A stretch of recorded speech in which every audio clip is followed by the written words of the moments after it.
कई लोग कहते हैं गुरुजी क्या दूध चढ़ाना जरूरी है शंकर पर? कई लोग कहते हैं गुरुजी क्या दही चढ़ाना जरूरी है शंकर पर? शहद चढ़ाना जरूरी है? घृत चढ़ाना जरूरी है? शक्कर चढ़ाना जरूरी है? शिव महापुराण की कथा कहती है 5 चीजें शंकर भगवान पर चढ़ती है। दूध अर्थात घर में लक्ष्मी की वृद्धि करता है, इसलिए चढ़ाया जाता है। दही शंकर भगवान पर इसलिए चढ़ाते हैं क्योंकि यह परिवार को जोड़ता है। जिसके परिवार में क्लेश ज्यादा होता है, जिसके परिवार में आपस में तकरार ज्यादा होता है, उसको दही जोड़ता है। शहद घर में चिड़चिड़ प्रवृत्ति को समाप्त करता है। घी रोग को समाप्त करता है। शक्कर मिष्ठान घर में यदि लक्ष्मी आकर जा रही हो तो मिष्ठान समर्पित किया जाता है, इसलिए पंचामृत स्नान का भाव शिव महापुराण कहते हैं। पंचामृत स्नान भगवान, इसलिए 5 चीजें शंकर को समर्पित हैं। दूध, दही, घृत, शहद, शक्कर अर्थात मिष्ठान। शक्कर से मूलतः यहां शिव महापुराण में शक्कर नहीं लिखी है, मिष्ठान।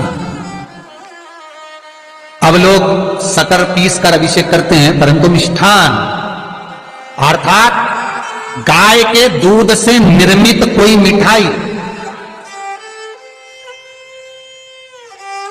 और उस मिठाई से भगवान शंकर का अभिषेक।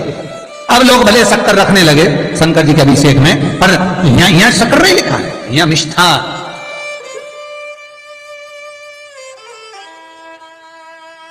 हमारे यहां साहित्य भाषा में कहते थे उसको खंड अर्थात मीठा। शिव महापुराण की कथा कहती है दर्पण इतना बड़ा ले लो, बंदर वाला अगर दर्पण वाली नहीं तो इतना बड़ा दर्पण लो, हनुमान जी के मंदिर में जाकर, क्योंकि हनुमान शंकर का ही अवतार है।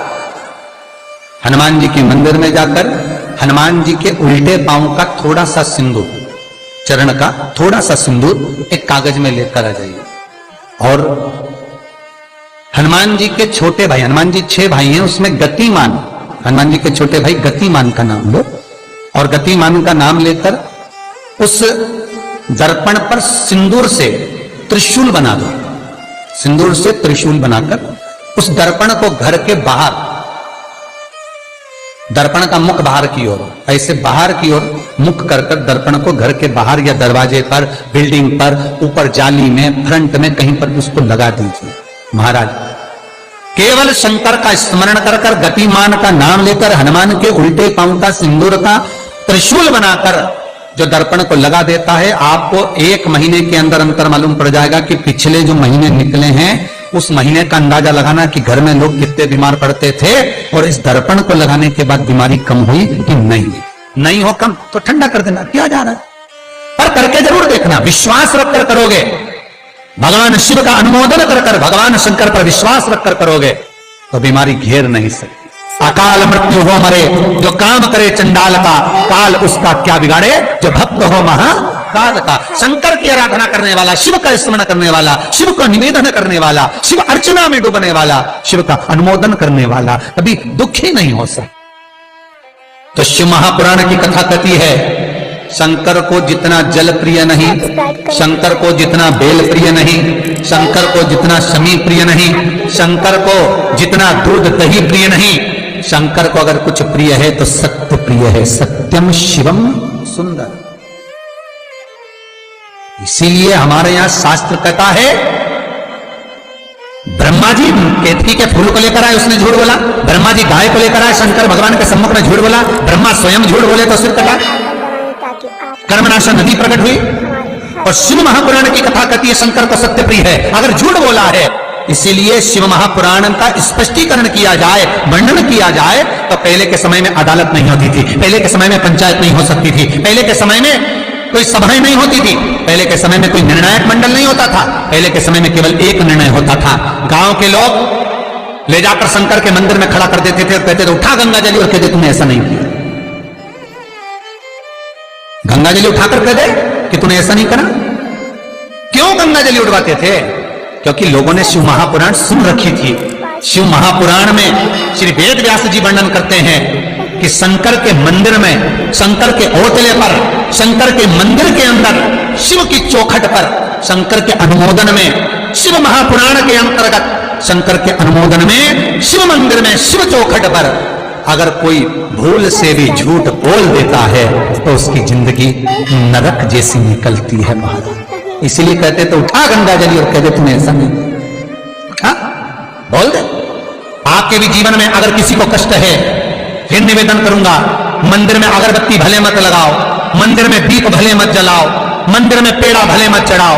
अगर आपके मोहल्ले में, आपके पड़ोस में, आपके परिवार में, आपके नजदीक में अगर कोई दुखी है, कष्ट में है, उसको यदि प्रेम की वाणी भी बोल ली है, एक रोटी भी प्रेम की खिला दी, किसी के चेहरे पर इस्माइल ला दी, तो मंदिर में दिया जलाने के बराबर है साहब।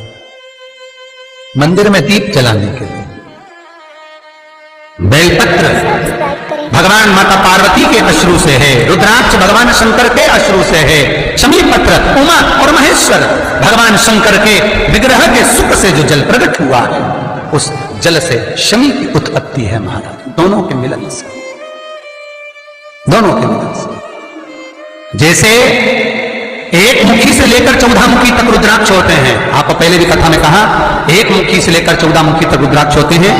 सभी रुद्राक्ष का अपना अपना एक मंत्र होता है, अपनी अपनी एक साधना होती है जिसके अनुसार रुद्राक्ष काम करता है। एक मुखी रुद्राक्ष लक्ष्मी की वृद्धि के लिए होता है। कभी मौका मिले तो एक मुखी रुद्राक्ष का दर्शन करना, पर एक मुखी रुद्राक्ष जितना छोटे से छोटा होता है, जितना छोटे से छोटा होता है उतना सुख दे। एक मुखी रुद्राक्ष लक्ष्मी की वृद्धि के लिए होता है, कार्य सिद्धि के लिए होता है। कोई भिखारी से भिखारी, गरीब से गरीब भी अगर धारण कर ले, उसके घर में एक मुखी रुद्राक्ष अगर प्रवेश कर जाए तो सुख का अनुभव करा देता है, संपदा का अनुभव कराता है, सरस्वती का भाव प्रकट करता है, वैभव का भाव देता है। एक मुखी रुद्राक्ष का मंत्र है ओम ह्रीं नमः, ओम ह्रीं नमः। ये लक्ष्मी के लिए होता है। दो मुखी रुद्राक्ष बांधा को हरता है, कोई तकलीफ आ रही है, कोई प्रशासनिक कार्य है, कोई काम नहीं हो रहा, फाइल आगे नहीं बढ़ रही, बहुत तकलीफ आ रही है, तो दो मुखी रुद्राक्ष जो व्यक्ति धारण करता है उसका कार्य सफल होता है। दो मुखी रुद्राक्ष का मंत्र है ओम नमः। और दो मुखी रुद्राक्ष का शिव महापुराण में जो मंत्र दिया है ओम नमः, विदेश्वर संहिता के अंतर्गत शिव महापुराण में रुद्राक्ष के 14 मुखी रुद्राक्ष के मंत्र दिए हुए। आप शिव महापुराण नहीं पढ़ सकते तो मंत्र लिख लें। दो मुखी रुद्राक्ष का मंत्र है ओम नमः। तीन मुखी रुद्राक्ष विद्या प्राप्ति के लिए होता है।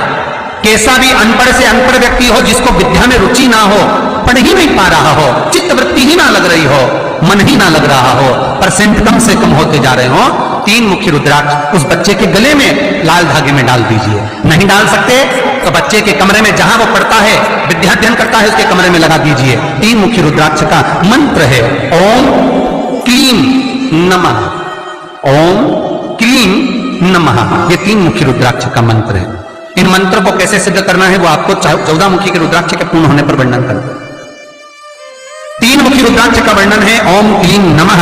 चार मुखी रुद्राक्ष खोई हुई वस्तु को प्रदान कर देता है महाराज। यदि कोई वस्तु आपकी खो गई है, कोई सामान आपका रखा गया नहीं मिल रहा, चार मुखी रुद्राक्ष को एक चावल की कटोरी में, अक्षत की कटोरी में घर के केंद्र बिंदु में रख दीजिए महाराज। चार मुखी रुद्राक्ष 2 रात्रि तक रखा रहेगा। तीसरी रात्रि को खोई हुई वस्तु आपके घर में कहीं पर भी प्राप्त हो जाएगी, पर होगी, मालूम पड़ जाएगा कि वस्तु यहां है। चार मुखी रुद्राक्ष का मंत्र है ओम ह्रीं नमः, ओम ह्रीं नमः। फिर वर्णन आया 5 मुखी रुद्राक्ष। ये कार्य में सिद्धि देता है। व्यापार नहीं चल रहा हो, कोई नई दुकान खोली हो, नई फैक्ट्री खोली हो, नया कोई कार्य करने जा रहे हो, नहीं हो रहा है, पैसा लग रहा है पर आवक नहीं हो रही है, तो 5 मुखी रुद्राक्ष फल प्रदान करता है। इसका मंत्र है ओम ह्रीं नमः, ओम ह्रीं नमः। 6 मुखी रुद्राक्ष अटके हुए काम को सफल बनाता है। जिसका विवाह नहीं हो रहा हो, शादी नहीं हो रही हो, रिश्ते बहुत आ रहे हो, संबंध नहीं हो रहा हो, तो 6 मुखी रुद्राक्ष स्त्री हो चाहे पुरुष हो, उसके गले में लाल धागे में डाल दिया जाए। 6 मुखी रुद्राक्ष का मंत्र है ओम ह्रीं हूं नमः, ओम ह्रीं हूं नमः। ये 6 मुखी रुद्राक्ष का मंत्र है। 7 मुखी रुद्राक्ष श्री शिवाय नमस्तुभ्यं। श्री शिवाय नमस्तुभ्यं। श्री शिवाय नमस्तुभ्यं।